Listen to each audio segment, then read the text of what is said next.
கிருஷ்ணகிரி மாவட்டம் வேப்பனப்பள்ளியில் கடந்த 17 ஆண்டுகளுக்கு முன்பு கட்டப்பட்ட பேருந்து நிலையம் பயன்படுத்தாமல் சமூக விரோதிகள் கூடாரமாக காட்சியளிக்கிறது.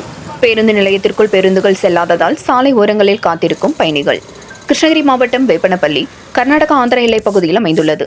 சட்டமன்ற தொகுதியின் தலைமையிடமாக உள்ள இந்த வேப்பனப்பள்ளி பகுதியில் பல கிராமங்கள் உள்ளன. இந்த கிராமங்களைச் சேர்ந்த மக்கள் தங்கள் அன்றாட தேவைகளுக்காக வேப்பனப்பள்ளி மற்றும் அங்கிருந்து கிருஷ்ணகிரிக்கு வந்து செல்வது வாடிக்கையாக கொண்டுள்ளனர். தமிழக பேருந்துகள் மட்டுமில்லாமல் ஆந்திரா, கர்நாடகா ஆகிய 3 மாநில பேருந்துகள் வேப்பனப்பள்ளி பகுதிக்கு நாள்தோறும் இயக்கப்பட்டு வருகிறது. அப்படி வரும் பேருந்துகள் பேருந்து நிலையம் இல்லாததால் சாலை ஓரங்களில் நின்று பயணிகளை ஏற்றி சென்று வந்தது.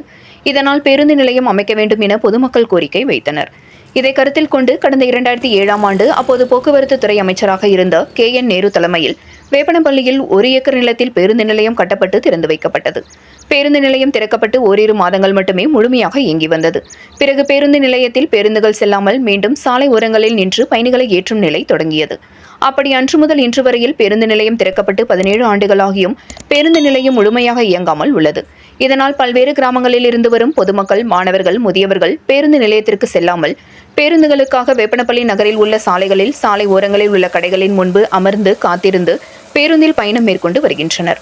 சாலையில் பேருந்துகள் நின்று செல்வதால் விபத்து ஏற்பட்டு பயணிகளும் பொதுமக்களும் பாதிப்புக்கு உள்ளாகின்றனர். இதனால் பல லட்சம் ரூபாய் செலவில் கட்டப்பட்ட பேருந்து நிலையம் பயனற்று காணப்படுகிறது. சமூக விரோதிகளின் கூடாரமாகவும் மது பிரியர்களின் இருப்பிடமாகவும் பேருந்து நிலையம் காட்சியளிக்கிறது. பேருந்து நிலையத்தை சுற்றி முட்புதர்கள் அதிக அளவில் உள்ளது. பேருந்து நிலையத்தில் உருவாக்கப்பட்ட கழிப்பிடம் சேதமடைந்து காட்சியளிக்கிறது. பேருந்து நிலையம் கட்டப்பட்டதால் அதனை மையமாக கொண்டு அமைக்கப்பட்ட வணிக கடைகளும் பயன்பாடின்றி இருப்பதால் அரசுக்கு வருவாய் இழப்பும் ஏற்பட்டுள்ளது. பேருந்து நிலையத்தை சுற்றி ஏராளமான குடியிருக்கும் பகுதிகள் உள்ள நிலையில் இந்த நேரங்களில் பெண்கள் அவ்வழியாக தனியாக செல்ல அச்சப்பட்டு வருகின்றனர். மேலும் பேருந்து நிலையம் பயன்படுத்தாமல் உள்ளதால் பேருந்து நிலையத்திற்கு அப்போது இடம் வழங்கிய நபர்கள் தங்கள் நிலத்தை மீண்டும் தங்களிடம் ஒப்படைக்க வேண்டும் என வலியுறுத்தி வருவதாக கூறப்படுகிறது. 17 ஆண்டுகளுக்கு முன்பு கட்டப்பட்ட பேருந்து நிலையம் பொதுமக்களின் பயன்பாட்டிற்கு இல்லாமல் பயணிகள் அமருவதற்காக உருவாக்கப்பட்ட இருக்கைகள், தொலைக்காட்சி பெட்டி வைக்கும் இடம் போன்றவை உடைந்து சேதமடைந்து காட்சியளிப்பதால் அரசின் பணம் வீணாகி உள்ளது. எனவே மீண்டும் பேருந்து நிலையத்தை புனரமைத்து பேருந்துகள் வந்து செல்ல நடவடிக்கை எடுக்க வேண்டும் என அப்பகுதி மக்கள் மாவட்ட நிர்வாகத்தையும் தமிழக அரசையும் வலியுறுத்தியுள்ளனர். இது தொடர்பாக வட்டார வளர்ச்சி அலுவலரை தொடர்பு கொண்டு கேட்டபோது முறையாக பேருந்து நிலையம் கட்டப்பட்டுள்ள நிலையில் பயணிகள் அங்கு செல்ல சிரமப்பட்டு சாலையோரம் நிற்பதால் பேருந்து நடத்துனர்கள் பயணிகளை சாலையில் இறக்கிவிட்டு ஏற்றி செல்கின்றனர். இதனால் பேருந்து நிலையம் பயன்பாடின்றி உள்ளது என தெரிவித்தார்.